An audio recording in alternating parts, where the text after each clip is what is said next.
Let's get it, boys. What's up, jelly beans? Time. Our little jelly beans. I don't know about you, but I'm ready to party with my pink. I'm ready to party with red. Woo! Let's go. The best kind of party, bitch. So we were thinking about what we wanted to do for this recording session, and I had a thought. Why not just do a super chill recording session today and do a good old reaction? Everyone loves reactions. True. It kind of helps you see new stuff that way as well. Yeah, and, you know, everyone loves unique reactions especially. You know, everyone wants to see, oh, how would this person react to this? Well, we're reacting to this little gem, little infamous gem. You may or may not know it. Do you know what the painter is, Pink? No.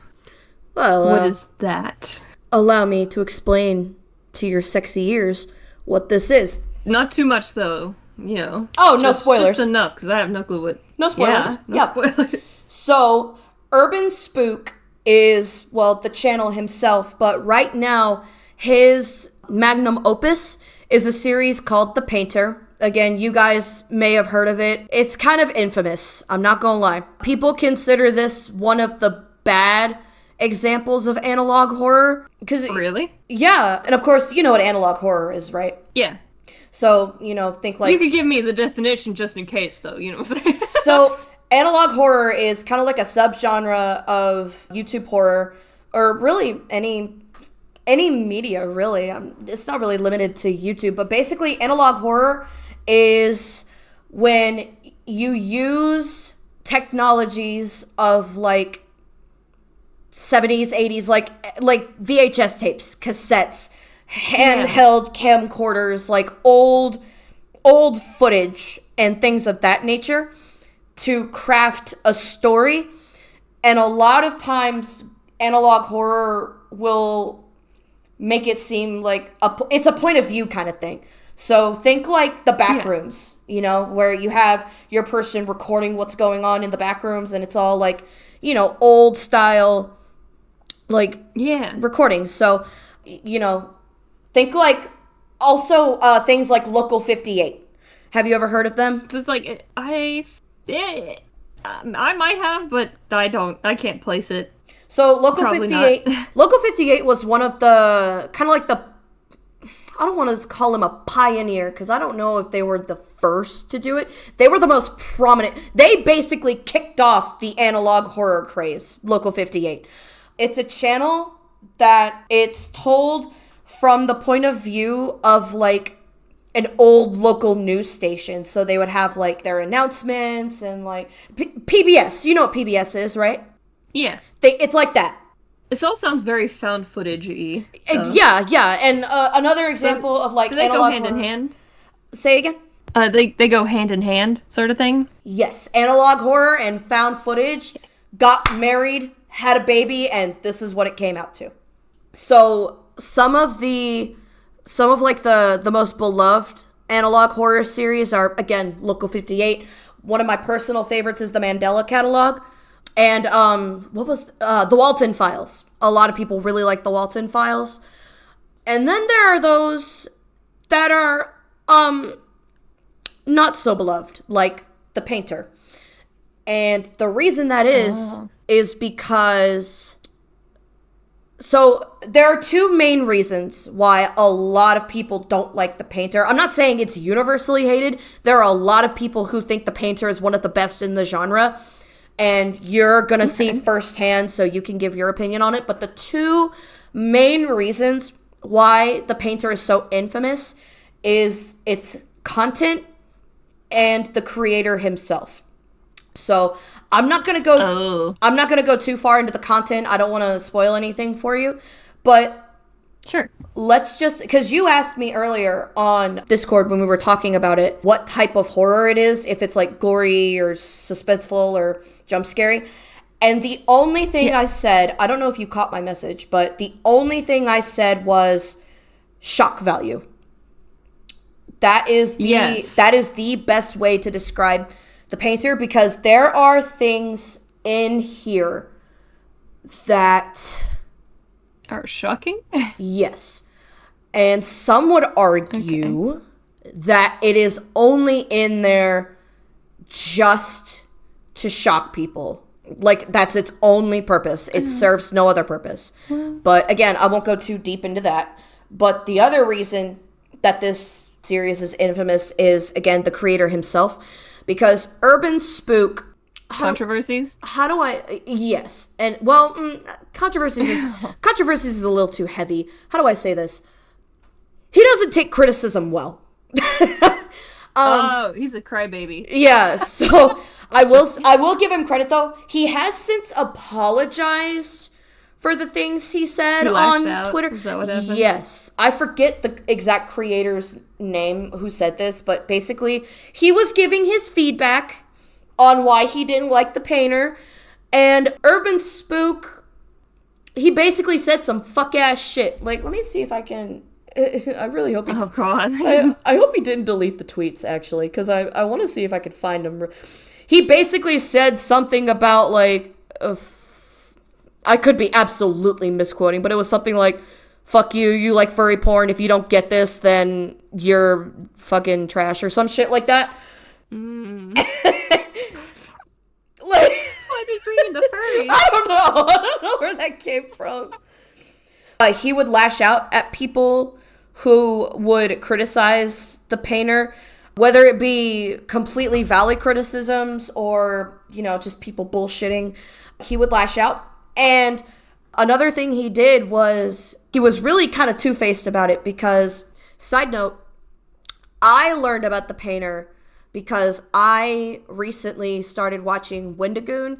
Yes, guys, I crawled out from under my fucking rock and I watched Wendigoon. Yes, he's a great YouTuber. Shut up, I don't want to hear it. Anyways, I don't know who that is. He's really great. I'll take the brunt of this. He's really great. Oh well, I feel like I've heard his name, but I don't think I've ever watched him. Like Maybe. I could see people right now being like, Sparrow didn't watch Wendigoon. She slept on him. Yes, I did.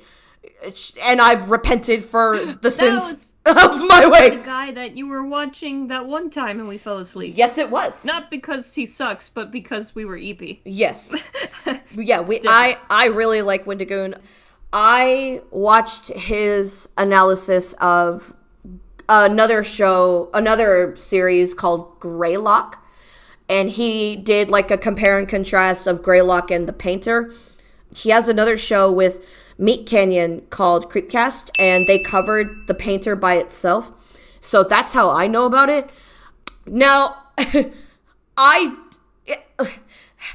cheating a little bit here? Yes, I am. But listen, listen. How do I say this? How are you cheating? I'm kind of a pussy. I don't do horror. That's all right. I don't do horror. Listen, if the chips are down, I'll knock a bitch out, but listen, I don't do scary shit. Okay? I'm okay with movies and stuff, but I think when I'm more involved, like in a video game, that's when I get scared. Yeah. So I didn't raw dog watch The Painter because hell to the no. But if I'm watching like an analysis video, like someone else going through a series or something like that, that's scary. Yeah, I'm perfectly fine. So, you could say I'm cheating that I know the painter because of Wendigoon, but listen, I'm about to raw dog watch it with you. So, yeah, redemption. You'll be scared, probably. So yeah. I want to say something, but it's in here, and I don't want to spoil it.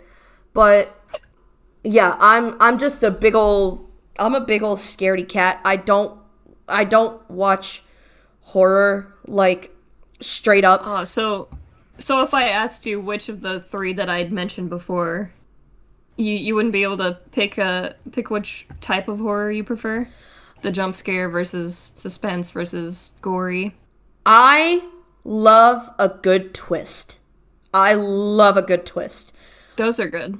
One of my... I think that would fall under, suspense, though. Yeah, one of my favorite twists in, media is the original Twilight Zone.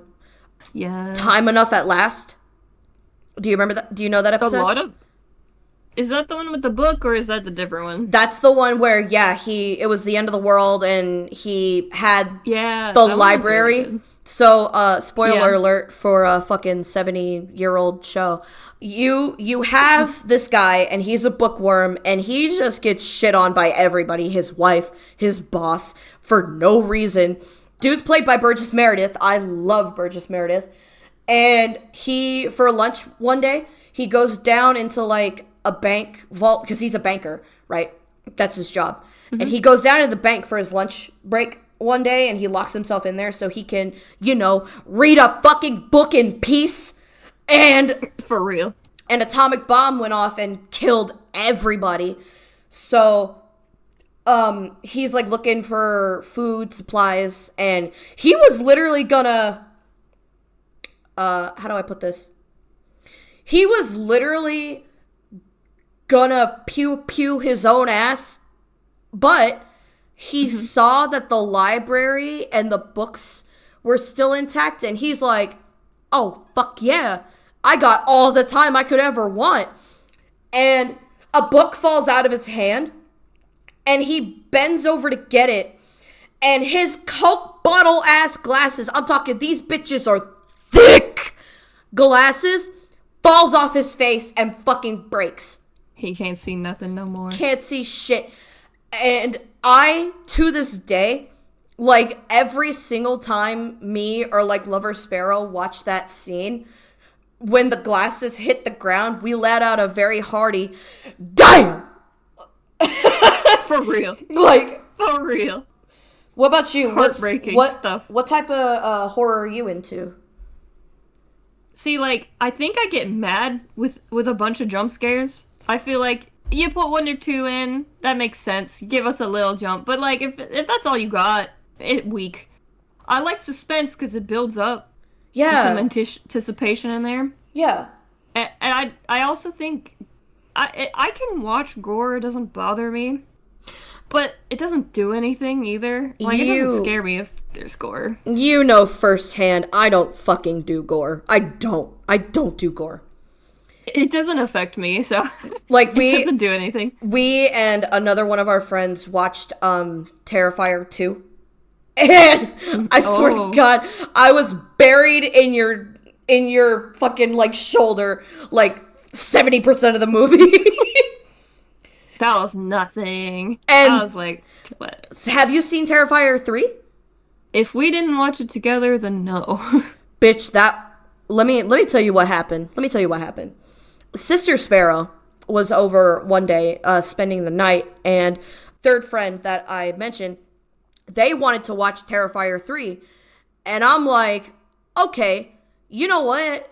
I made it through Terrifier 2 as long as I just looked away from the super gory scenes. I should be fine. The first 5 minutes of that movie, I had a fucking panic attack. I tapped out. I was like, fuck this shit. Cause like I got overwhelmed. I don't know. Oh yeah. Like the actors in that first 5 minutes, like that scene in the house during Christmas, and fucking Art the Clown, Santa Claus is his ass down the chimney. Them motherfuckers deserve an award or something for how well acted their fucking terror was. And it just all happened so fast, and I got overwhelmed, and I was just like like I had to tap out. And we stopped the movie, and I was like crying. I was like in the fetal position. I'm like and like I felt so bad. I ruined it for my sister and our friend. Like, they wanted to see that movie, and I was just like, I can't do it. Like, it's all right. Like, I ain't worried about that. My mistake was you weren't there. That was the biggest mistake I could have made. I would have gotten you through it. You just stay buried in my shoulders. You'll be all right. I got you. So yeah, we were trying to figure out what we wanted to record today, and I was rewatching, Creepcast video of The Painter, and I'm like, And here's the thing. Creepcast did their video when... Do you see on my screen, Pink, that video right there titled Analog Horror Hell? Yes. That video was not out yet. It stopped at Meat. And everyone was saying, like, oh, the painter's shit, you know, it's bad analog horror. I don't know what the hell is in that Hell episode, but now everybody is saying this shit slap. And I'm like... Are these all a part of, like, a series? Like, all of them? Yes, Or is the painter its own standalone thing? all 9 of these videos... set is the painter. Yes, and then there's going to be one more episode, which Okay. depending on your reaction to this series, we may watch it when it drops and give our reactions on it. Yeah. I'm worried my reactions won't be up to par. I mean, as long as you're honest... then. But yeah, everyone was saying up to episode 8, it was like, oh, you know, this series is bad. And then episode 9 dropped and they were like, yo, this shit fire. And I'm like, what did one episode do to redeem this entire shit? What did it do? Maybe it's like the biggest twist ever. Maybe. So we're about to find out. But you can't jump into episode 9 without having seen the rest of it, so why the fuck not visit it? Fair. So, I guess there are, like, 2 other horror things that I would want to show you, maybe. Perhaps in the future. Yeah. I'm down. One of them is very on the found footage / analog horror side, which is, like, I don't know if you've heard of it. What's it called? Hold on. It's got like 2 different names, so... Oh, The Oldest View. I think... Which is... You might have heard? I think I may have. I think it got pretty popular. I think I may have. The Oldest View. Also known as The Rolling Giant. Okay, The Oldest View is the one I would have heard of. Because the Oldest Giant, that one, I don't think I've heard that one. The Rolling Giant. The Rolling Giant, my bad. Because he rolls. Oh. He roll with it. Rolling. For real. Rolling. He be rolling. And what's the other one? I think that one's very suspenseful. So it's that one's more maybe on the same line as this. The other one is definitely more anime. Ooh. There's a YouTube channel. I don't know if I'll say this right. Vivi knows. Something like that. And they have a beautiful little anime art style, kind of like a little like an older art style too. Oh, like the older anime style, like that's maybe 70s, 80s style anime? A little bit. Okay, work. And they've got a couple of either standalones or series. Okay. They're pretty good. Here, I'll send you a screenshot of like some of their stuff. Okay. Yeah, we'll visit those. Yeah. Just if you wanted to, because those are the first 2 things that popped into my head when you're like, let's watch something scary. Yeah. I was like, I know a few. Everyone has their go-to. Like I said, mine's the Mandela catalog. I love the Mandela catalog. Heck yeah. But, we should do a couple of things. It'd be fun. But for today, let's get your first reaction and my first reaction to the latest episode of The Painter by Urban Spook. Heck yeah. Now, just from what you're seeing on the screen, what is your first kind of impression of this series? This reminds me of creepypastas. Yeah. Essentially. Now, I will say, spoilers, this is about a painter. Well, yeah. But Urban Spook, all the paintings you will see in this series, he did these paintings. Like, oh, nice. Yeah, I'm pretty sure he did them digitally, because I would imagine it'd be really hard to paint something physically and then somehow get it into your computer. I don't know. But he did all the paintings in this series. So anytime it cuts to, like, this is the painting of this, and it shows up, that was him. None of this is like AI generated or anything like that. So all these thumbnails, he did those, and then there are other paintings throughout the series. He did those as well. He's a super talented painter, and also all the music and like the ambient sounds and like everything you hear in the series, he did that as well. Nice. So also I do want to kind of make a disclaimer, kind of not. A lot of my opinions. So here's the thing with me. When I watch something outside of an analysis video, like if I were to watch something on my own for the first time, I'm not very good at picking up on certain things. For example, if I'm watching a movie about a serial killer, I'm literally watching what's going on the screen. I'm a very face value type person, like what I'm seeing. But if I go back and watch an analysis video and they're like, oh, well, the serial killer is actually representative of the deep-seated trauma and depression that the main character is going through, and here's all the reasons why, and here's all the evidence, I will then process that and be like, oh, I never thought of that before. Like, you know what I mean? And then kind of from... I kind of get that way, too. Kind of from there, I build my opinion based on information that I did not process the first time. So I will say a lot of the opinions that I have about the painter is a combination of things I've seen other people point out along with, you know, my own opinions that have formed. Yeah.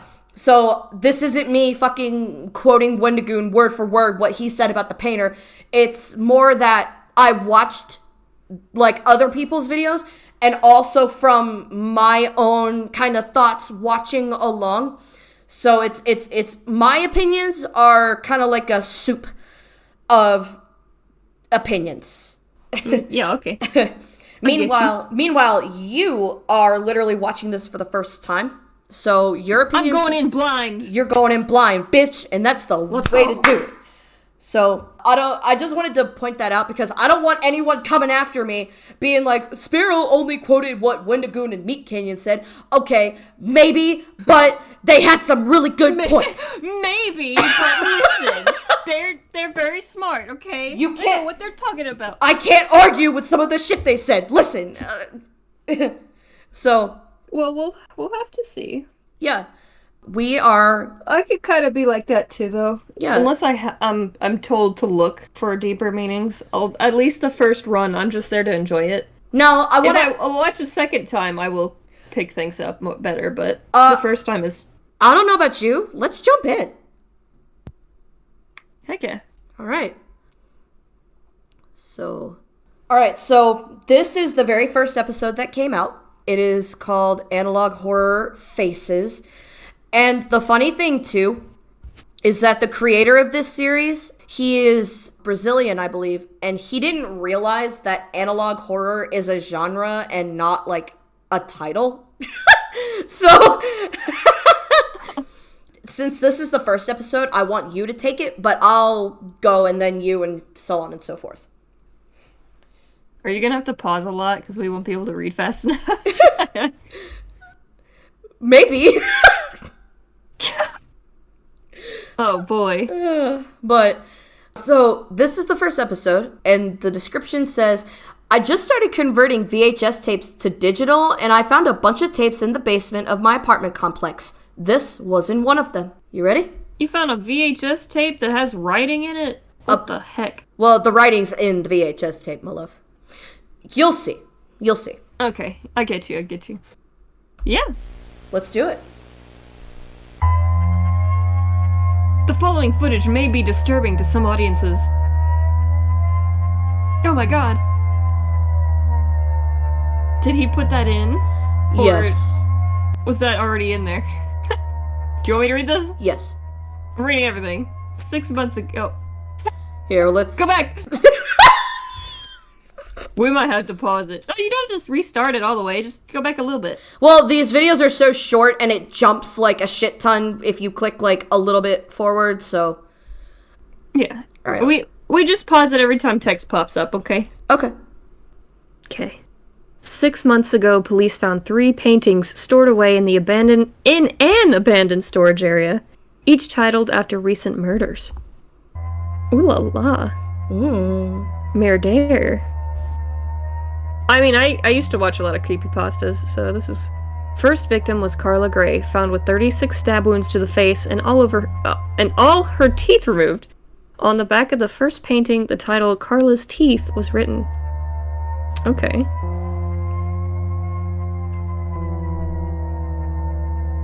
This is the painting. Nice. Second victim was Jakey Graham, found drowned with 27 stab wounds in the perineum. Perineum. I believe it's pronounced perineum. Right? I feel like perineum sounds like a flower. That's why I was like, perineum. I'll ask my mom. She's a nurse. No, I'll do it later. She was alive during the stabbing. Was the last one not alive during the stabbing? Her painting is titled Floating Jackie. This is the painting.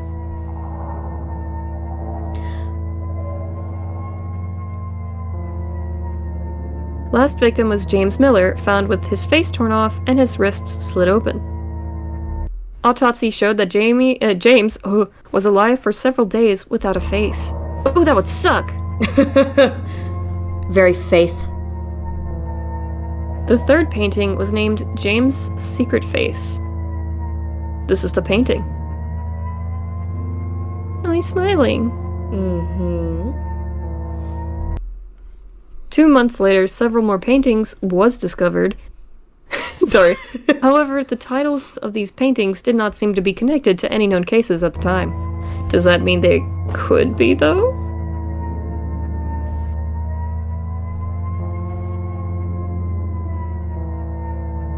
Here are the other paintings and their titles. Wax Doll Tom. Tom's out there. Lisa's Secret Face. Hanging Jimmy. Sorry. Daniel Hatchet of Fire. Jennifer Celestial. Scream Maggie Scream. That one's scary. After going public... Oh, you might have to pause it. After going public with the case and sharing the paintings in hope of saving anyone that may be depicted, the police received 3 photos in the mail, all of them also titled.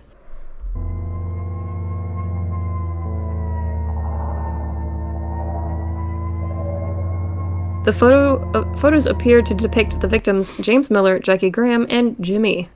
Just Jimmy. Just Jimmy. Jimmy! James. Jackie. Ooh. Jimmy. Huh. If anyone knows anything about these photos or paintings, please contact number. One final painting titled Self-Portrait was found 2 days ago. This is the painting. Ah. Okay, you can get off the screen now, thank you. Are you getting scared? I gotta say, when I was watching the videos of these videos, I wasn't hearing that god-awful fucking droning in the back. And I am uncomfortable. Oh, yeah. So, okay. That's fair. So, couple things. I used to... Oh, go ahead. Go ahead. I might be crazy, but as a teenager, I guess, a young adult, I used to go to sleep to creepypastas, so... Bitch, you are insane. I'm a freak. But actually, it's so funny you say that because... I would never fucking go to sleep to something like this, but if I'm watching, like, I can go to sleep to, like, Corey Kenshin or Markiplier or Jacksepticeye playing a scary game. I mean this in the most loving way. They kind of suck the scary out of it, and it makes it a lot more digestible for me. Yeah. So, I'm gonna go ahead and address the question you had during this video. So, sometimes... a painting will correlate directly with what was just talked about. And then sometimes a painting will correlate with something that was either mentioned an episode ago or has not been mentioned yet. Oh, it will be mentioned in a future episode. Yes, so the best thing you can do is just take note of the paintings you're seeing. And right now, let's go back and see that collage of paintings real quick. So this is Wax Doll Tom. Okay. Alrighty. So we'll probably see Tom in the future. Take that in. Lisa's secret face. The last guy had a secret face, so I'm assuming something similar happens to her. What do you think about the paintings themselves? Oh, they're pretty good. When it showed, like, the photos, I'm assuming those are drawings, too. Yeah? Yes. The first two, especially, are really good. Mm-hmm. I didn't read that one's name. Dear God. I'm debating if I'm gonna censor that. Probably so. There's definitely one I'm fucking censoring later. There's absolutely one I'm censoring later. Oh, Jesus. And then I think that was... Oh, no. Daniel, after the fire. Of course. And I think... Okay.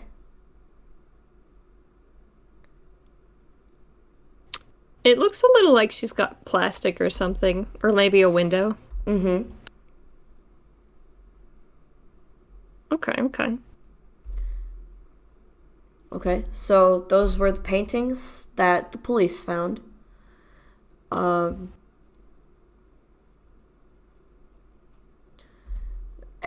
those are the victims they're attached to. I just can't get over James Miller, Jackie Graham, and Jimmy! Jimmy! No, it's Jimmy! Jimmy! You know who Jimmy is. Get out. Fucking take a seat. Exactly. So these next ones are quote-unquote photos. I think they look pretty good, though. But, like, you literally hit it right on the head. These are also illustrations done by the creator. Yeah. I think if maybe you put a different, like, maybe a filter on the last one. Mm-hmm. Because that looks really good. This one? Yeah. This one looks really good. You can... there's always a little tell with pictures sometimes, but these are pretty good. Yeah. Like this one you could tell because of the eye whites. Yeah. If you had shaded them different. Maybe put more... Because I draw. I'm not good at it, but I Shut up. I see it, though. He did it really good. She says I'm not good at it, having done all the channel art so far. It's very cartoonesque. I don't do realism, really. So far, 6 months ago, the police found 3 paintings stored away in an abandoned storage area, each titled after recent murders. So right now, we have Carla Gray. She was stabbed 36 fucking times. Yeah, what is this little picture here? A diagram, I believe. Is that important? I mean, it's as important as, like, seeing the damage done to the victim. Yeah. This isn't exactly related, but I had a dream once that I lost all my teeth. My face looked really weird for it. Yeah, me too. I've had teeth loss dreams. That's one of my biggest fears, low-key, actually, is losing a tooth or something. Well, it's because every now and again I feel like one of my adult teeth is, like, it hurts or it wiggles or something, and I'm like, oh my god, it's gonna fall out. Me. I have a scary dream about it. So, first victim is Carla Gray. This is the painting attached to her because all her teeth were pulled out. She has no nose. Second victim was Jackie Graham. 27 stab wounds in the fucking perineum. Here's the diagram. Thanks for the diagram. Like, I literally see, like, they're her cheeks. What am I looking at? A vagina. And then this is her painting. I actually really like this painting. Like, out of context, I would never think, like, oh, this is a murder victim. I would just think this is, like, an artsy, like, lady in a bath. You know what I mean? So, I really like this one. It is perineum. I was right. Oh, okay. And then, victim 3, James Miller, literally went through the second death and had his wrist slit open. Oof. And, This is his painting. Makes sense. Yeah. So, what is your raw initial first reaction to this? I just think it is just a creepypasta. I see it now. Mm-hmm. I believe analog horror is supposed to be a wider branching thing than found footage specifically, and found footage can also not be horror. Well, I'm talking about this series. So I was thinking of that too. I'm talking about this series, I know. not like the wider talk of analog horror and shit. No, I say this is just a different area of it. Is why I said it, because I was thinking it would be something like found footage or a video. Mm-hmm. Will they have do they get videos further in, or is it still just like creepypasta telling with pictures? Do you want me to spoil it for you? Just say yes or no. It'll be fine. All right, so ask your question again. Is it just pictures, or will there be video? It is literally just pictures. That is okay. This first episode is the format of the entire series, as far as I know. Now that latest episode might have, thrown something in the mix, but to my knowledge, this is what it is. Okay. Yeah. That's all right. So our setup here is we have a killer who paints her victims. Her victims?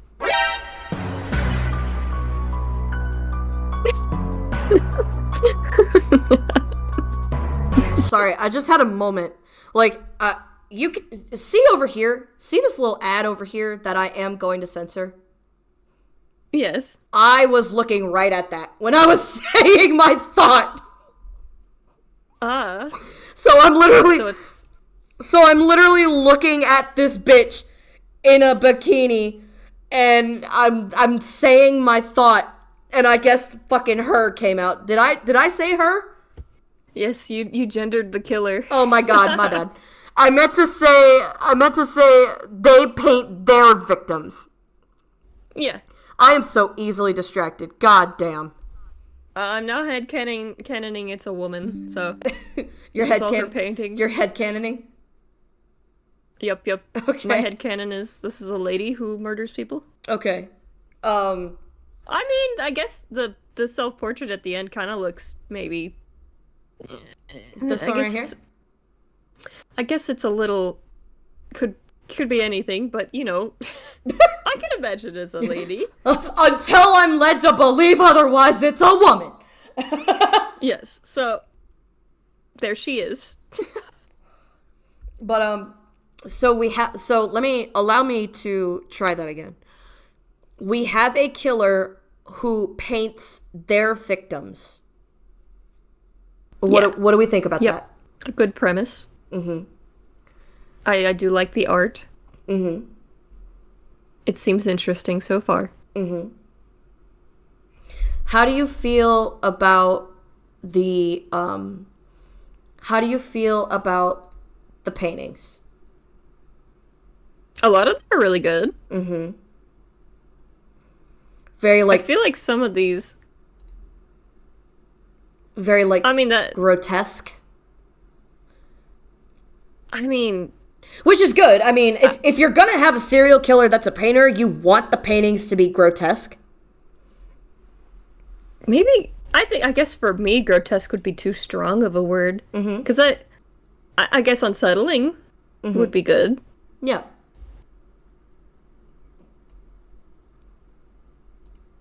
They're pretty good though. Okay. That one just looks like a worm a little bit. He's a little silly. I don't know.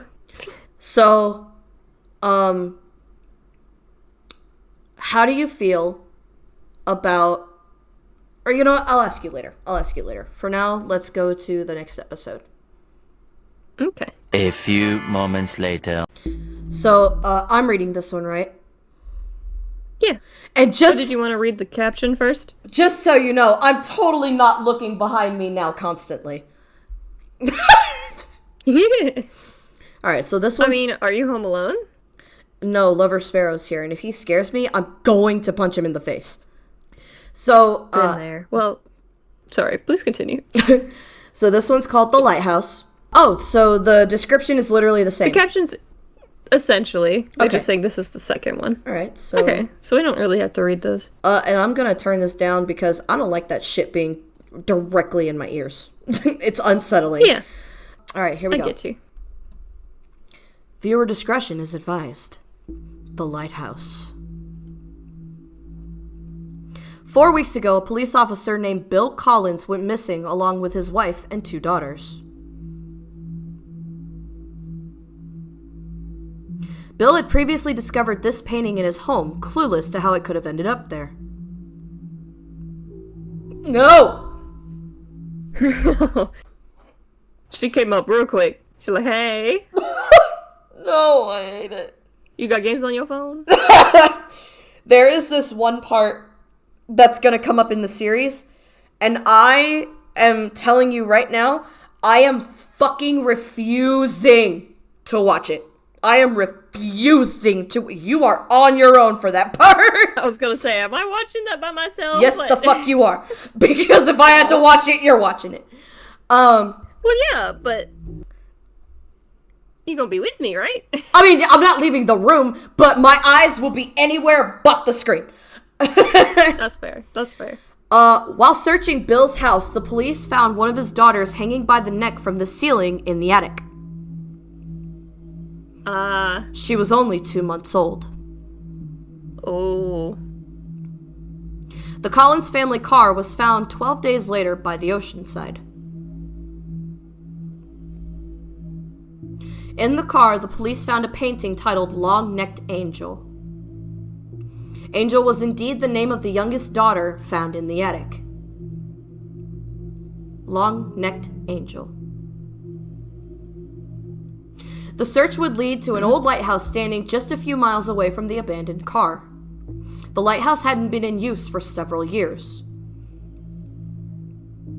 On the door to the lighthouse, an abstract face was painted in red.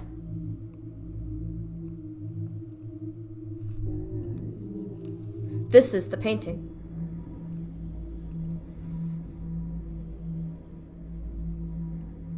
Oh, it's moving.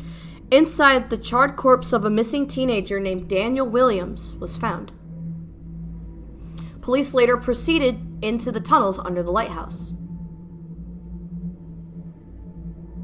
Here, the police would find 2 more corpses belonging to Jennifer White and her daughter Lisa White. They had been missing for 7 months. Oh. Lastly, the police found a moist barrel emitting a foul stench. The barrel was filled with mangled meat and bones. Tests later showed it belonged to the rest of the Collins family. The test also showed extreme volumes of amphetamine. Photos of the Collins family moments before death was found and scattered around the barrel. Here are the photos.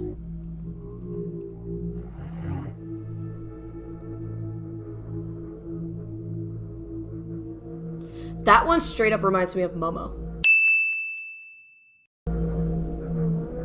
That kind of reminded me of Jeff the Killer. Lastly, there was a 4th photo depicting an unknown face. Hello. Hey. Look like a fish.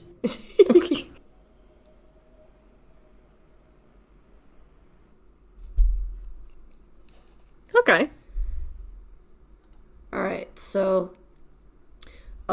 we have a family of the cop who actually found one of the first paintings. The self-portrait, I believe. They're all dead. Yep. They went to the lighthouse. They went to the lighthouse, found 2 other people that were missing. They're dead.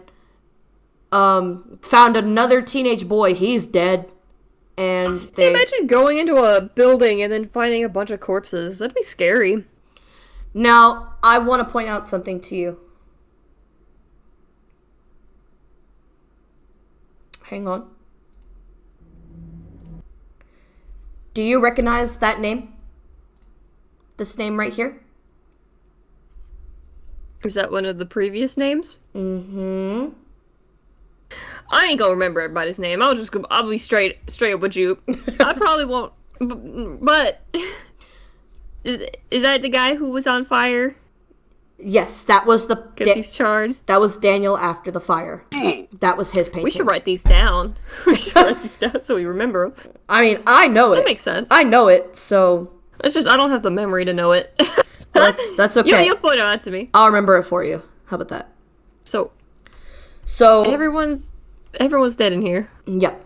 So... That's crazy. How are you feeling so far?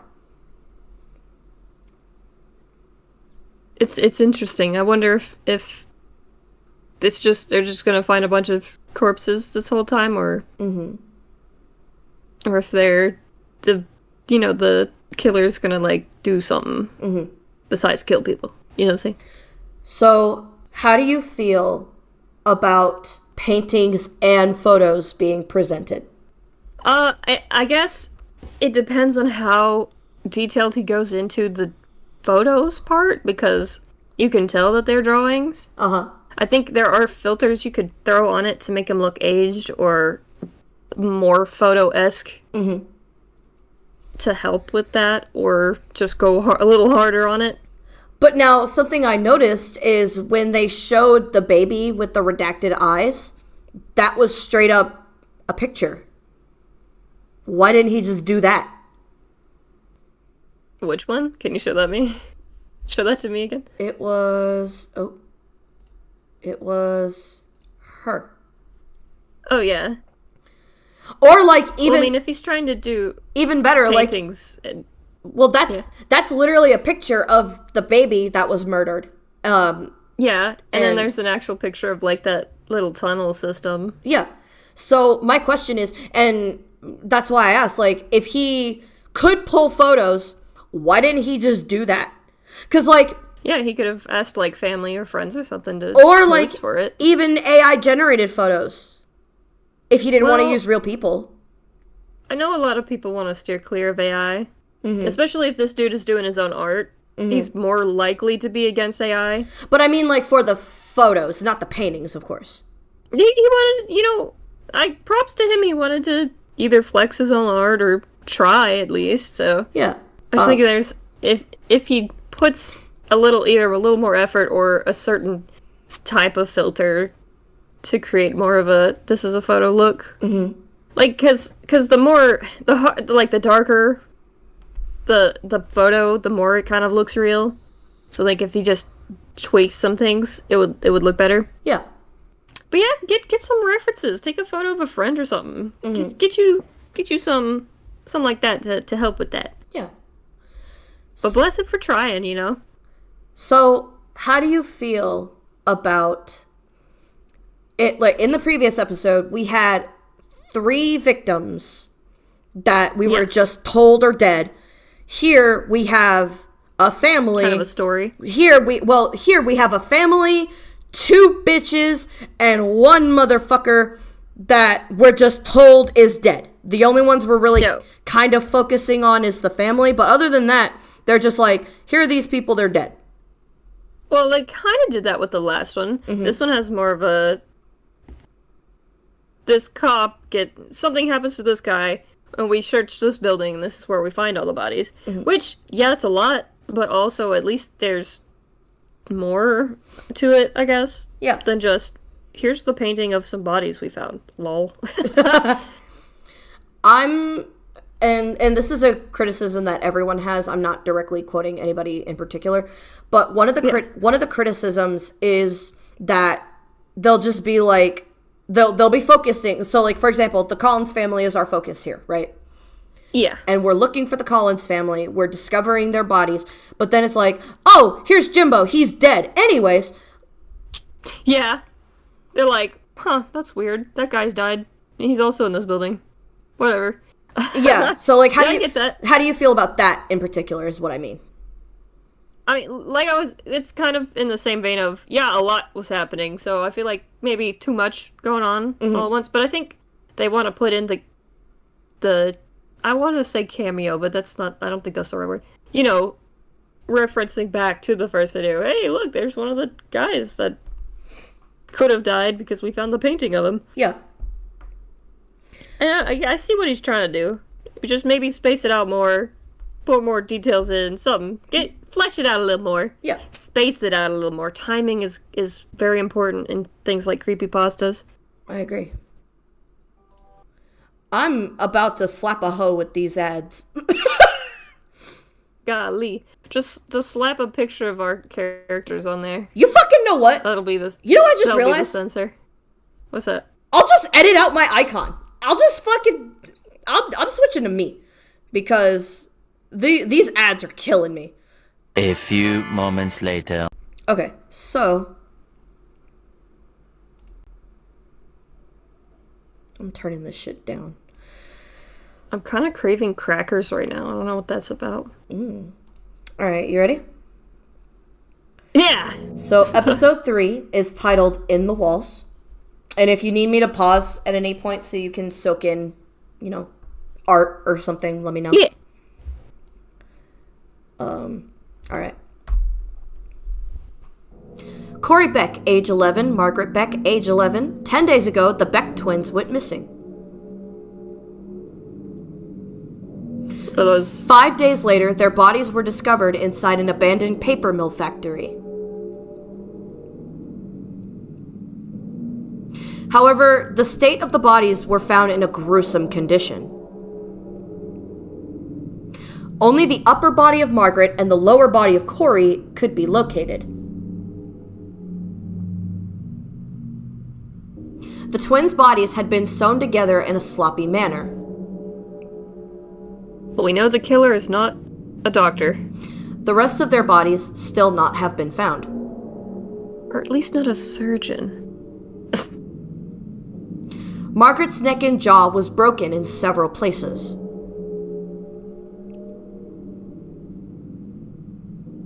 A clay brick had violently been shoved down her throat.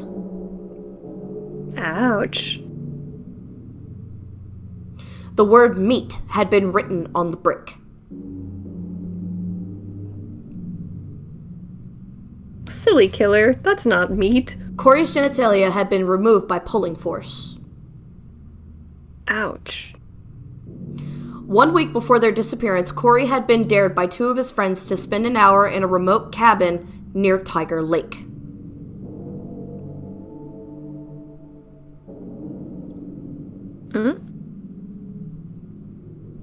Allegedly, Corey went inside alone with his digital camera while his friends waited outside.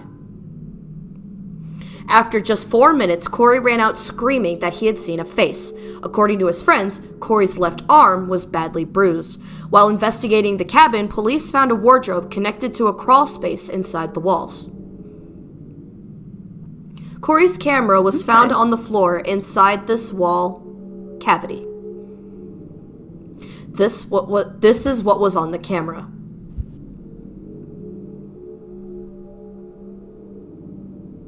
Okay. A stick. Me looking away.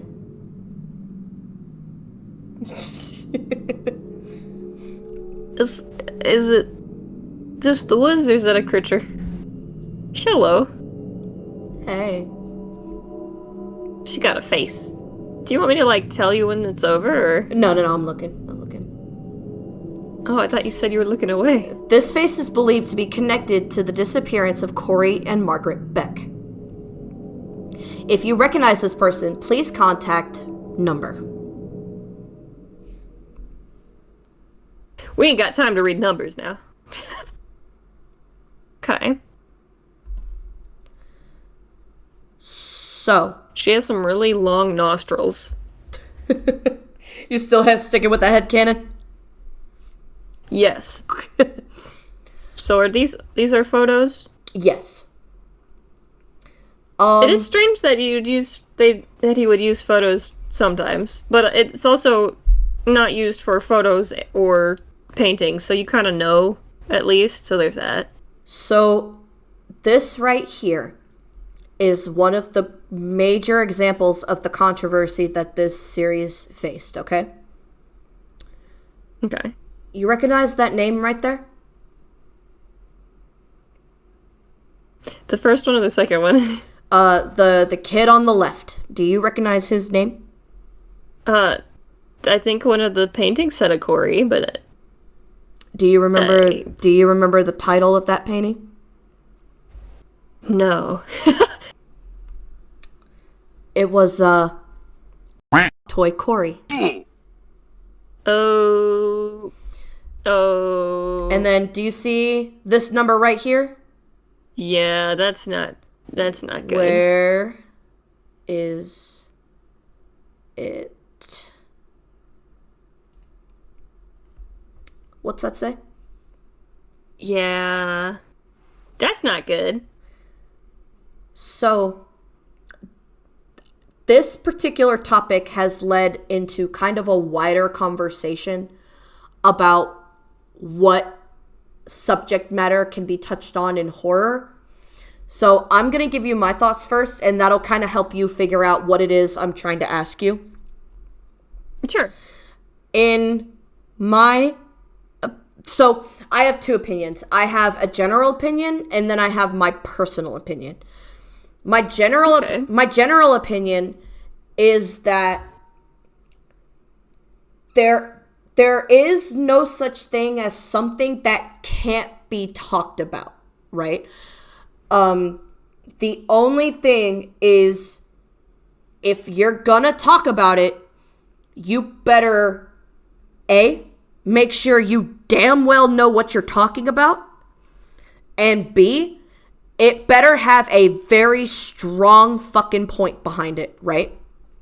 So, if you're gonna bring to the table some brutal subject matter, then you cannot be pulling shit out of your ass, right? You can't be fucking just winging it and being like, oh, would this be so crazy if this happened? No.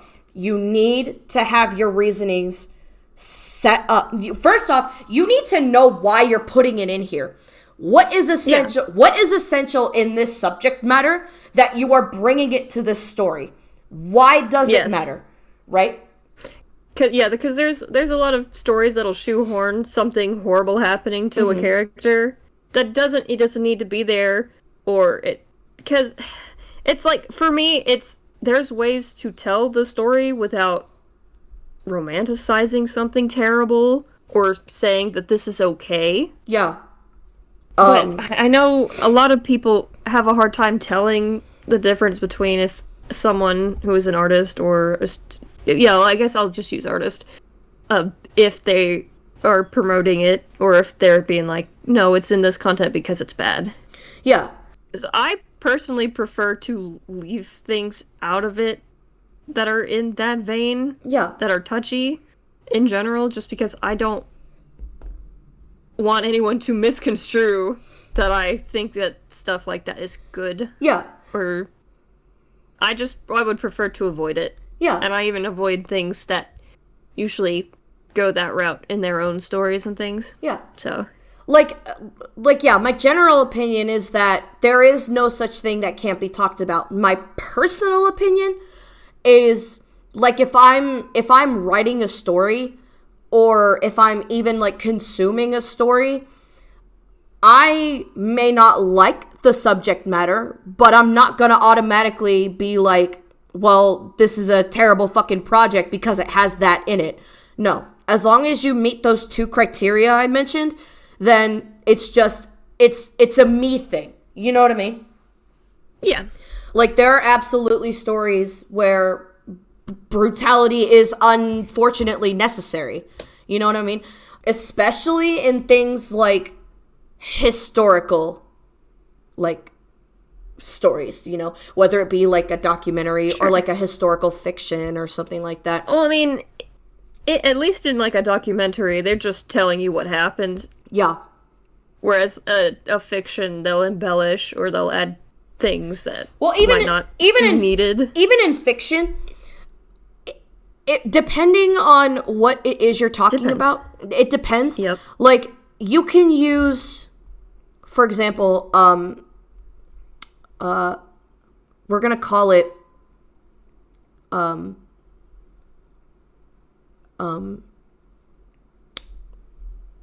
you can do it. Forceful bear hugging. Okay. That's what we're gonna say. Forceful bear hugging.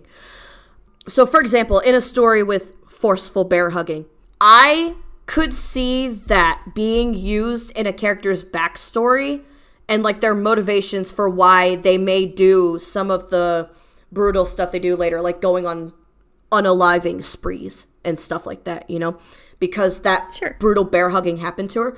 But if you're watching a movie and you're just watching the movie, brutal bear hug scene, it's like, what the fuck? Like where the fuck did that come from?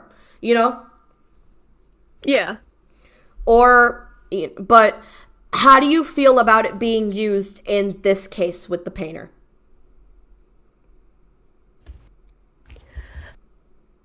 So far. Let me put that there. So far. So far? Well, I just got introduced to that part, so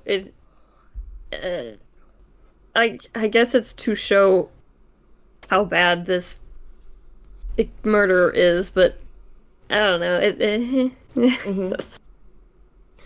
I want you to... I don't think it's necessary. Okay. Necessarily. I want you to hold on to that thought, okay? Okay. Just make a note of that you just said right there, okay? Sure. But this right here is the episode that kind of sparked all the backlash with the creator. Because, yeah, we're brutalizing children now. A few moments later. So, with that being said, sense. Let's move into our next episode here. Warning, the following footage... Oh, shit. I thought I paused it. My bad. It's disturbing to some audiences. It's yeah. It's Private investigator Sean Kane have been helping police to locate victims connected to several paintings. Is he, English? American? Is it... What is this his native language? He's Brazilian, the creator. So I would assume no. It may be a secondary language. That makes sense. Yeah. I feel like people who aren't, I guess, especially people who aren't in America, they have...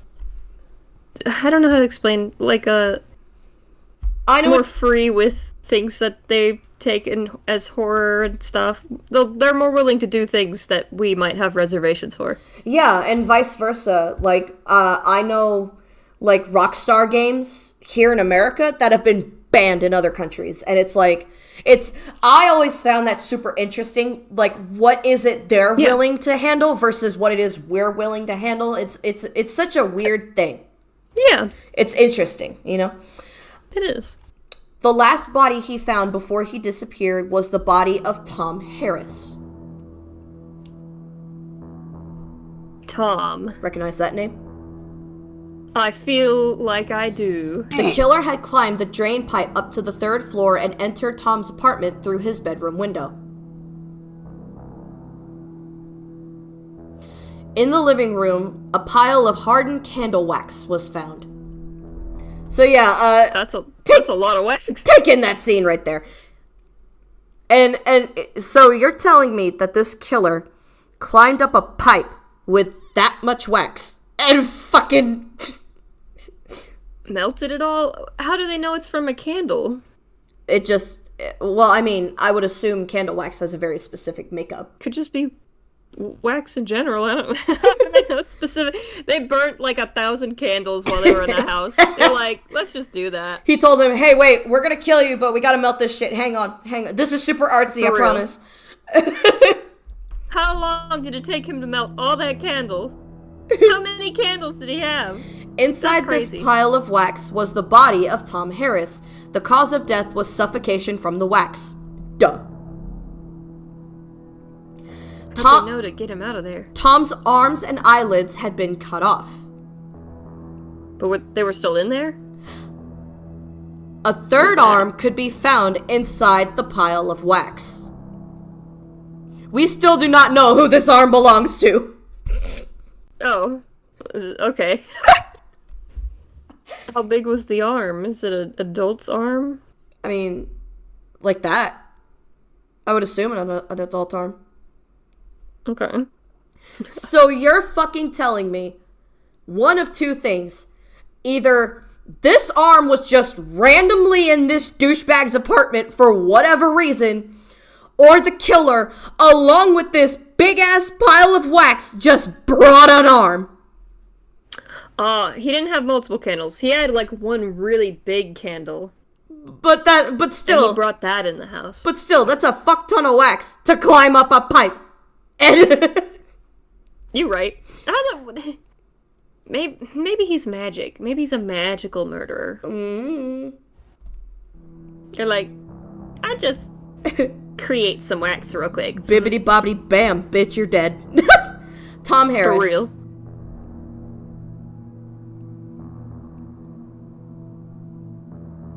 Hmm.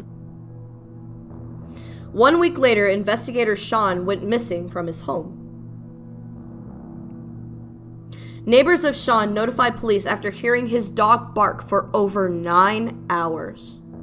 Y'all waited 9 hours before you called the cops? Inside, police found a horrid scene. The dog's legs had all been broken, although dehydrated and suffering, she was still alive.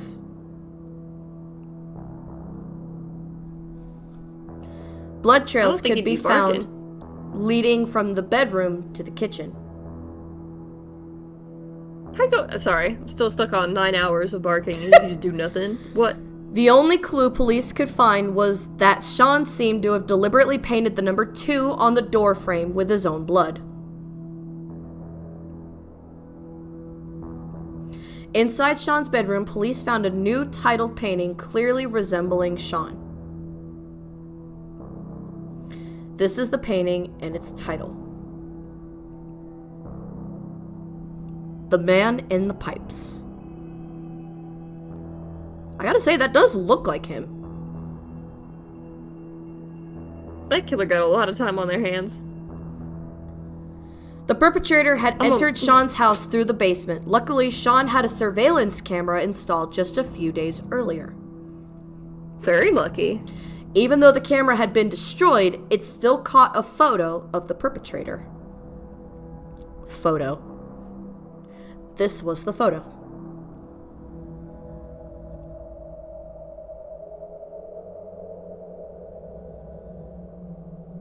No, I don't like it zooming at me. Five Nights at Freddy's. He's got that little endoskeleton in there. See that? Yeah, I do. What the fuck? Wait a minute. It's like a puppet. It kind of reminds me of like Slappy. You know them what's it called? The marionette jaws. The little wooden puppets that you make talk. The marionette. Okay, so now we have an investigator who was investigating this dude, but he's dead. And then the fucking investigator got himself whacked and shoved in some pipes. All they gotta do is go back to the place with the wax and they'll find him in the pipe. I mean, wrong pipe. It's not gonna come back. That's another running thing you'll notice in this series. I don't know if you've noticed yet, but things that, other than paintings that show up for things that have been mentioned, everything in these episodes doesn't come up again. You will never fucking hear of Tom again. You will never hear of the Collins family again. You will never hear of Daniel again. Everything that happens in each individual episode, fuck it. I mean, they're dead, so they can't really do anything else. But I get it. But again, it goes back to, here's this guy, he's dead. Now here's this guy, he's dead. Like, so I cannot help but go back to, like, how did this motherfucker get all this wax and an arm up some pipes on the side of an apartment building, like, unnoticed? Wax. Unnoticed. Like, what? For real. The fuck? and again, like, you're either telling me this fucking arm was chilling here or the killer brought it with him. Why? For real, what? But, I mean, they should at least bring back the investigator, because someone's got to find him in that pipe, right? Maybe it's implied, like you're supposed to watch it and then be like, oh, now he's in the pipe that the person climbed down or whatever. Oh, but how big is this pipe? What I was gonna say is, I'm gonna go ahead and tell you because it doesn't matter because it doesn't come up again. They never find his body. Oh. I promise. They never find his body. Nope. But, take a gander, right? Where do you think his body is?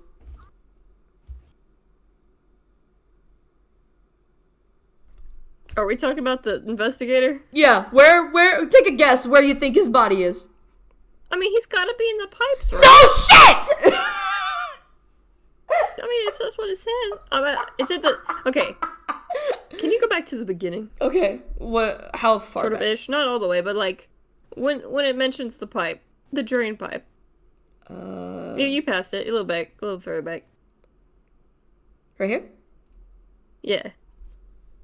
So, like, is he in that pipe? I mean, It's kind of skinny. yeah.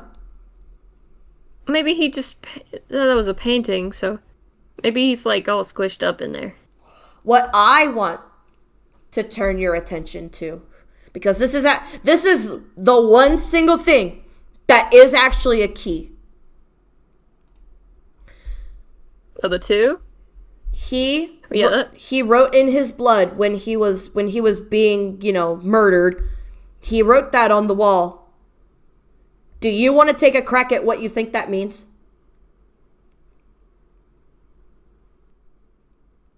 Girl, I don't know what I think that means. It's the number 2. Well, let's use some of the wrinkles in our brain here.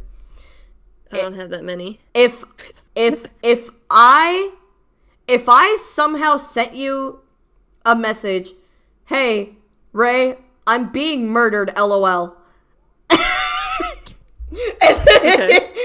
And then you come to investigate, and I, with my last dying breath, wanted to make sure that you see that I wrote this in my blood. What do you think it is I'm trying to tell you? What would be so significant about this number 2 that I spent my last minutes writing it on the wall? Now, I don't have that many wrinkles in my brain. If I was trying to stretch something, I'd maybe be like, well, there's a second, like an extra arm in there. I don't think that's a second body. Mm-hmm. But I wouldn't really know what... I'd be like, oh god, it's a number. Ugh. Mm-hmm. Maybe there's 2 killers. Mm-hmm. Two something. Okay. It's gotta be 2 of something.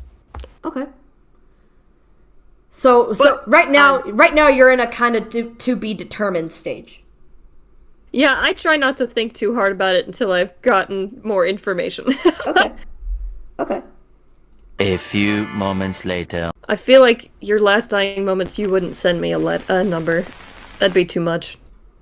You could draw me a little picture of a cat or something. I'm just like, hey bro, can I borrow one of your brushes? Let me just space over real quick. Let me just.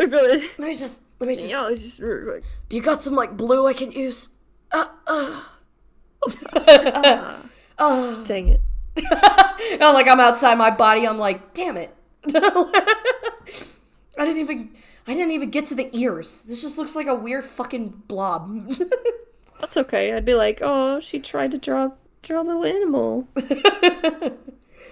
Then I would know. I'd know what it meant. From beyond the grave, my last message to you from which I depart this mortal coil. Cat. Perfect. Yeah. All right, we're watching this one. This is called The Witness. Witness. Warning, graphic shit. This video contains violent and disturbing content. 3 days ago, Tina Rosenberg was reported missing along with her boyfriend and younger sister. Why is this so goddamn loud? No, that's muted. God damn it. Hang on. Everybody shut up. Hang on. I gotta fix this. There we go. Okay.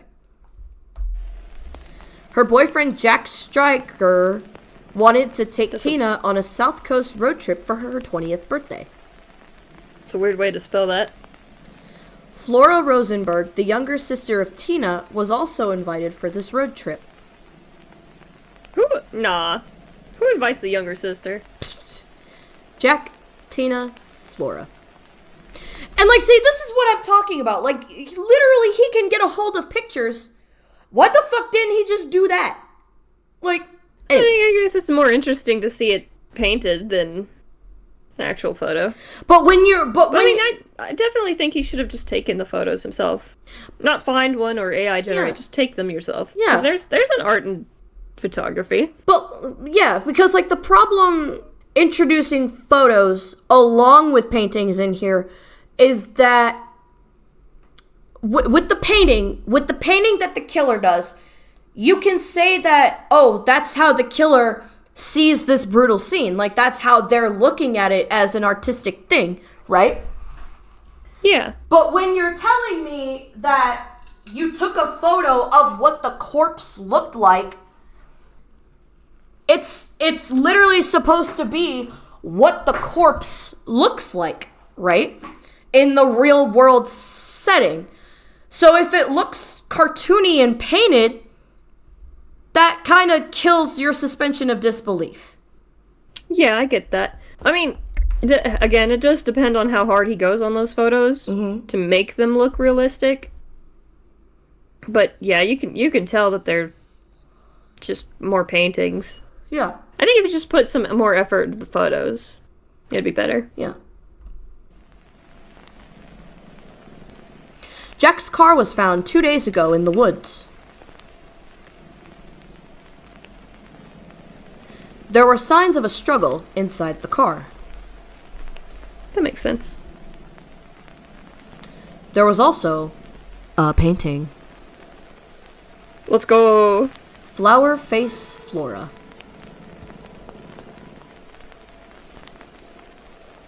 Okay. While searching the car, police heard screaming from deeper within the woods. Uh-oh.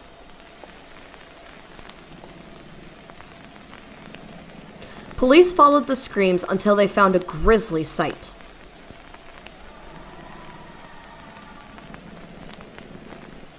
Tina was found tied to a tree with her feet and arms cut off. She was still alive and conscious. The mutilated corpse of Flora Rosenberg could also be located.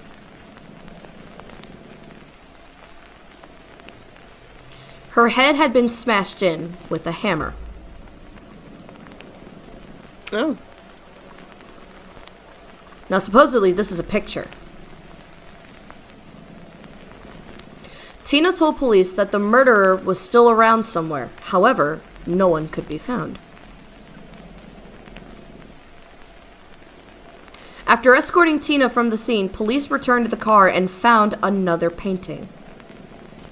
A painting that wasn't there before, mind you. Yep. The painting had just been put there. The title, Long Jack, had hastily been written on its back. This is the painting. Hello, Long Jack. What is the little tentacle thing? Or is that his neck? That might be his neck. Jack still has not been found. In Tina's own words, this is what happened that night.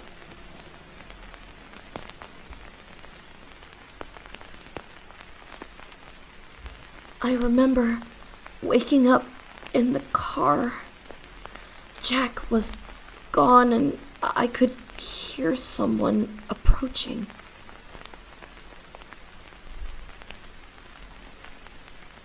Next thing I remember, I was tied to that tree. I was injected with something. I could hear my sister screaming. She was screaming for our mom. Oh, Flora.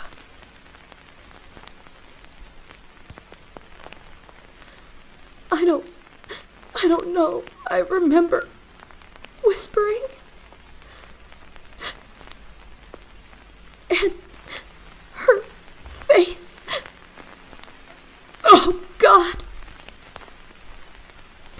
Her face.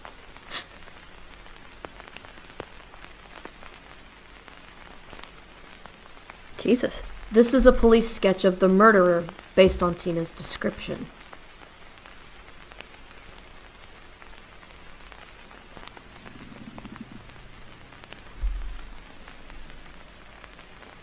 Why are their eyes so big?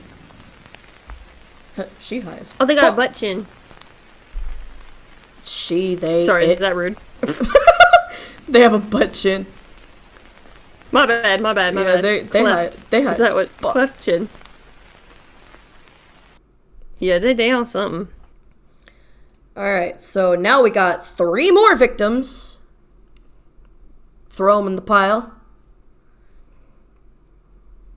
Thoughts, go. Jesus, alright. God, oh my god, okay. Tell me your thoughts now. Go. I think this one was a little better. Mm-hmm. Not as much to focus on, just the 3 that went missing, and it was cool that we got someone to survive. How was, But also it kind of sucks that she now has no arms or feet. Was it ankles? How was my acting? Beautiful. I think it was because the text was so slow that you had to pause a lot, but you made it work. Thank you. Thank you. Queen. How do you feel about there being a quote-unquote photo of Flora's face being fucking mollywopped with a hammer? Insane. Mm-hmm. I mean, it does just look like another creepypasta photo, so I guess it's not the worst. I don't know what to say. I mean, I just think it would have been better if Urban Spook let us imagine what her face would have looked like. Yeah, well, a lot of things are like that, and that's why creepypastas are so, like, good, is because it's using your imagination to kind of picture what happens. Using your imagination against you. A little bit, yeah. But yeah. It's definitely going for you, because you get to picture what you think is scary. Because, and like... then the next person might picture it a little differently, but... Because, like... it's something that would scare them. When I was first watching this, before it showed this quote-unquote photo, I had a picture of what that may have looked like, and it was creepy as fuck. But then it showed this, and I'm like, oh, well, she just looks like a jelly bean. Like, oh my god. Like, literally, like, it just looks like a jelly bean. It looks like a jelly bean got thrown in the microwave for a minute. Look, Jesus Christ. Like, seriously, I swear. Yeah, I get it. That's why I say it's not against you if you're using your imagination. It actually makes things creepier, and that's the whole point of creepypastas. Yeah. And I guess adding pictures to it does kind of detract. But I do think the pictures are cool, and it is an interesting way to showcase things like this. I think in some cases, Urban Spook doesn't realize the value of... Like, there's show, don't tell, right? Yeah. But there's also a value in tell, don't show. I think that was kind of lost on him somewhere. Because, like, while looking at the paintings of the artist's interpretation of these murders is, gruesome and, like, scary, can be scary, just letting you wonder what the fuck this poor girl's fucking face looked like being bashed in with a hammer... Like, that you unsettle... That writes... You scare yourself with that if you don't show it, right? Oh, yeah. So, I think, not only is his problem with the photos being a little too, like, draw-esque, it's that he isn't recognizing when showing nothing would be super effective. Yeah, I get that. You ready to move on? I get you. I see it. Yeah. All right. A few moments later. The next one is titled Pigs. This one...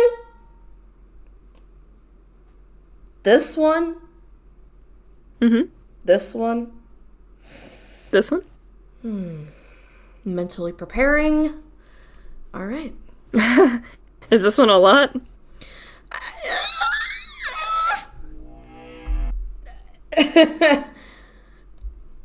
Why don't you see for yourself, my love? Okay. Warning, scary.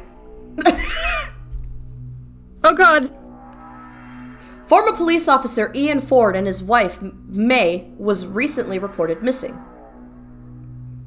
When police went to their farm to investigate, they found an awful stench coming from the barn. Inside, they found the brutalized corpse of May Ford. She had been handcuffed to a pole inside one of the stalls. However, her hands had been ripped right off. Oh. Even though her body had been badly mangled, tests showed that she died from internal bleeding. A dead horse could be found within the same stall. The cause of death was heart failure due to a sildenafil overdose. Sildenafil? What? Sildenafil. Sildenafil? Sildenafil. Sildenafil. We did it. What is that? A few moments later. Is a medication used to treat erectile dysfunction and pulmonary arterial hypertension. Oh, okay. So basically it's a dick medicine. Got it. What a weird thing to feed to a horse. Well, maybe it's the heart part, because it mentioned the something else, the second thing. Maybe that was what really affected it. Given the killer's MO so far, I doubt it was for the heart. Yeah, that dude's a freak. Inside the milk house, police found a bloody mattress. Why the hell was there a mattress in the milk house? Sildenafil citrate was found scattered around the mattress along with used bandages and packets of penicillin. Someone had been sleeping here for some time. The decapitated head of the Ford's granddaughter was found wrapped in a blanket.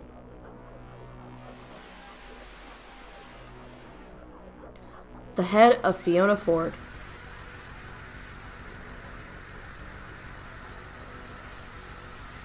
That fucking distorted screaming is unnecessary. The worst smell came from within the second stall of the barn.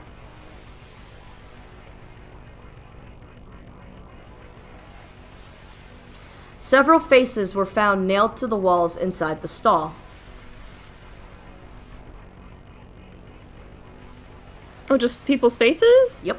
Are these from the earlier people? Some of them belonged to Yeah. previous victims, malformed beyond recognition.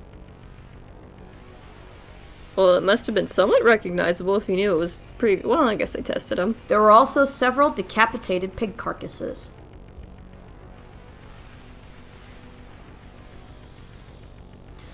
In the middle of the stall lay an abnormally large pig. Its belly had been sliced open and then stitched together again. Stuffed inside the pig carcass, the police found the corpse of Ian Ford. Which one was that? The very first dude mentioned in this video. Oh, okay. My bad. Do you see the I forgot problem about with? Do you see the problem with introducing so many people now all at the same time? I mean, I've been seeing that. That's what I mentioned in the second one. It's like there's a lot going on. Like, And I'm not good at remembering people's names. Also, So also, what's up? initially we were talking about Ian and May. When the fuck did the granddaughter get roped into this? True. I don't know what's going on. They're like, here's Ian and May Ford. They were brutalized. Granddaughter's over there. Anyways, and it's like, wait. Hold on a minute. All the police during this briefing are trying to take notes, and they're like trying to write super fast. They're like, what?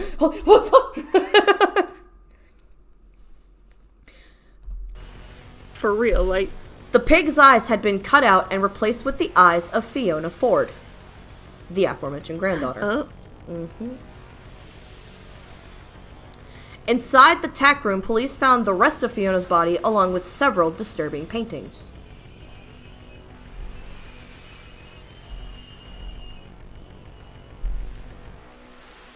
These paintings depicts Fiona, Ian, and May along with an alarming amount of other victims. Be warned, these images may be very disturbing.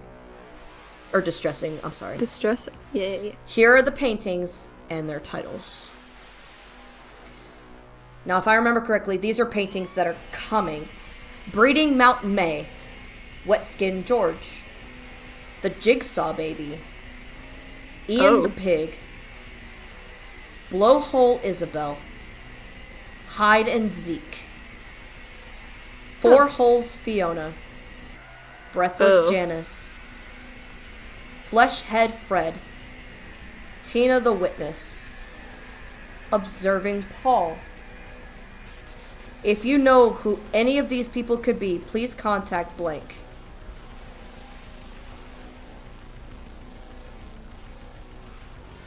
A heavily damaged tape was found in the mud outside the barn. Nope! Fuck you! Fuck you! I'm not watching this. Fuck you! Nope! Nope! You ain't gonna catch me slipping. What's nope. wrong? Even though the tape was almost completely destroyed, police were able to recover some of the footage. Nope! You want me to read the rest of it? You don't have to read anything. Just tell me when it's fucking gone. Fuck you! This is what was on the tape. Is it an image? Hang on.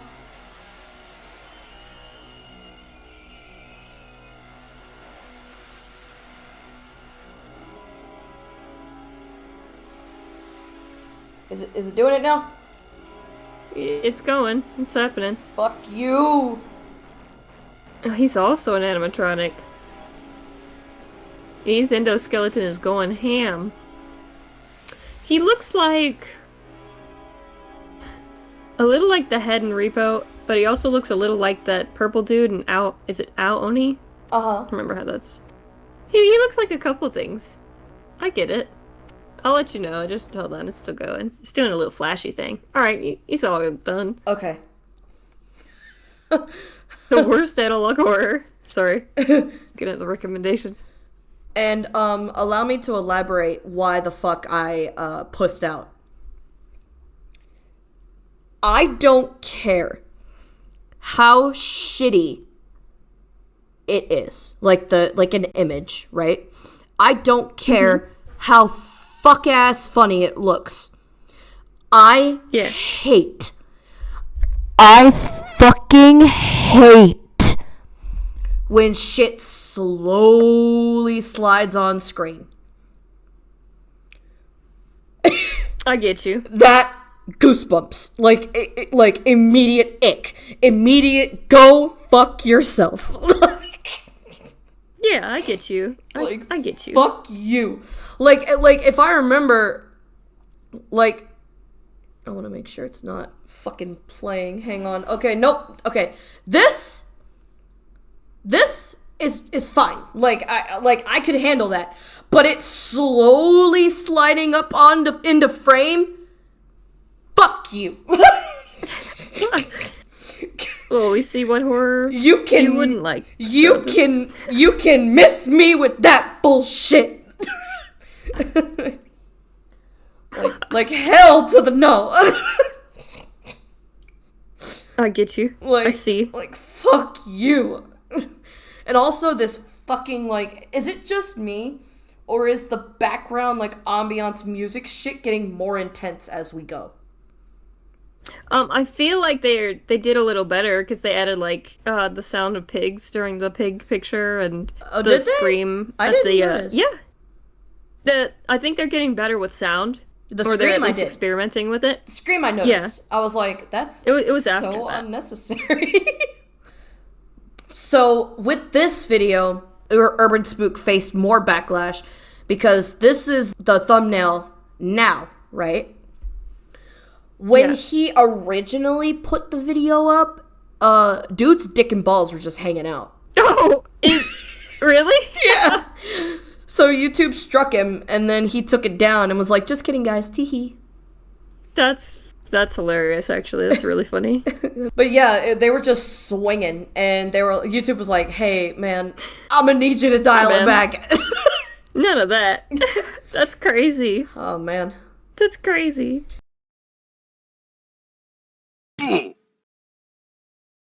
All right, I think we should pick up the pace because we're getting to the new one that I haven't seen yet. So, Dive right in. Any additional thoughts? Any supplemental thoughts you have so far? No, I don't think so. Okay. How are you feeling about Truckin'? this series so far? My only difficulty is really with characters and names. There's a lot going. Mm-hmm. And, yeah. But, like, how do And you... I guess the weirdness with children. Yeah. Like, how do you feel about, like, the story, or in my opinion, lack thereof so far? I mean, the only story is, here's all the people that are being murdered.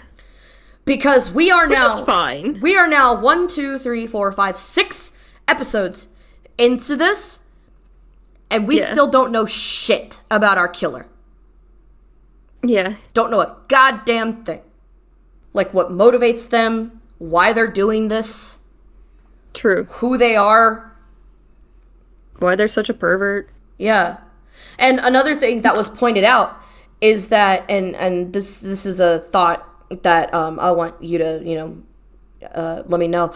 One of the things that was pointed out was, do you remember in the first episode when the killer had did that self-portrait? Yeah. Okay, well now we've been shown through like police sketches and quote unquote photos what the killer looks like. Mm-hmm. How do you feel about that? I mean, granted, it was a minute since I seen the actual character, the portrait. I mean, the self-portrait. But I did think they were pretty close, if not exact. So At least from what I vaguely recall. So the opinion, so here's the thing, and this is something that was pointed out that I think has a good point to it, is that Okay. when it was just the self-portrait, right?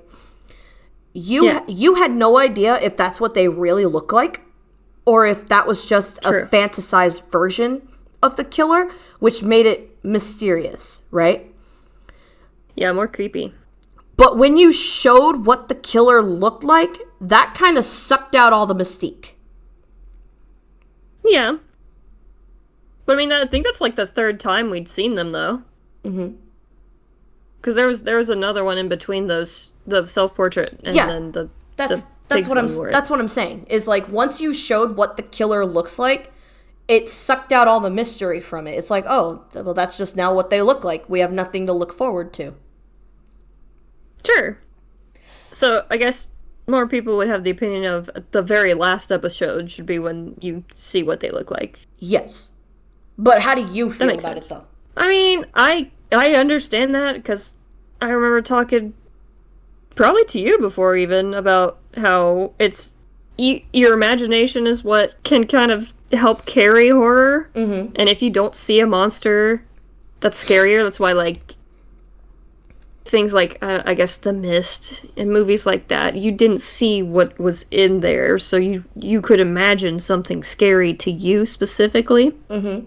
But like I guess I don't. In the end, I don't really care if they show it or not because it's like it's fine. I'll still be like ooh suspenseful, spooky.